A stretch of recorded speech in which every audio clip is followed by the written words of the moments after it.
Temperatures have been climbing quickly this morning, now getting into the low 50s across much of the area. The Rockford Airport just checking in at 51 degrees. That's 1 degree away from tying the record and 2 away from breaking the daily record high for today.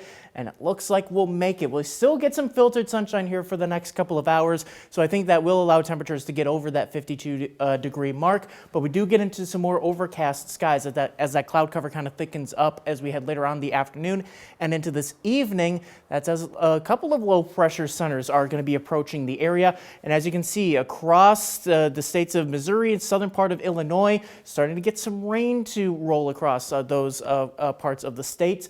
And then as we head even further south, you can see this warm front that stays 2 hours south, so we're not getting into some truly kind of tropical air, but still it is feeding in some very warm air, allowing us to get to these record totals. So as we look here on Future Track, that rain is going to hold off for a while, probably holding off until after about 8 o'clock or so.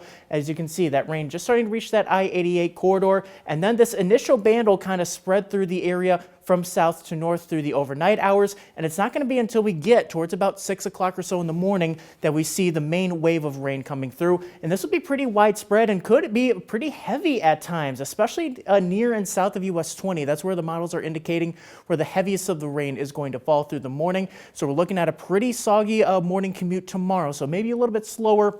Probably want to bring the umbrellas with you as you head out the door. And then as the system starts to move out, heading towards the latter part of the morning, you'll notice Future Track hinting at maybe some snowflakes mixing in. That is certainly possible as colder air is going to be kind of intruding from the north. So could see a little bit of wet snowflakes mixing in towards the morning. No accumulation, no real impacts with that as that activity moves on out later towards and really by the afternoon, we're looking nice and dry. So in terms of rainfall totals, mostly up to about a half inch across much of the area. Could be locally higher south of US 20 where we were talking about where we could see those heavier rain showers rolling through, especially tomorrow morning. So factoring all of that in, we have the cold hard ground that's still pretty frozen and those potential the river ice still on the road or on the rivers. So watch out for some flooding, especially along the area rivers, and of course some ice jam flooding as that ice continues to break up. So tomorrow we stay in the 40s, so we're still about 10 degrees or so cooler than today,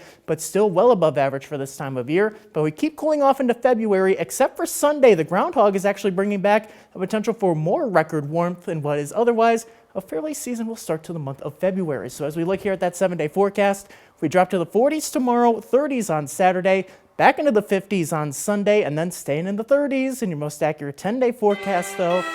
We do start to see a chance for potential rain-snow mix this time next week, so we'll watch out for that carefully. Otherwise, staying near freezing for the rest of that forecast, Manny.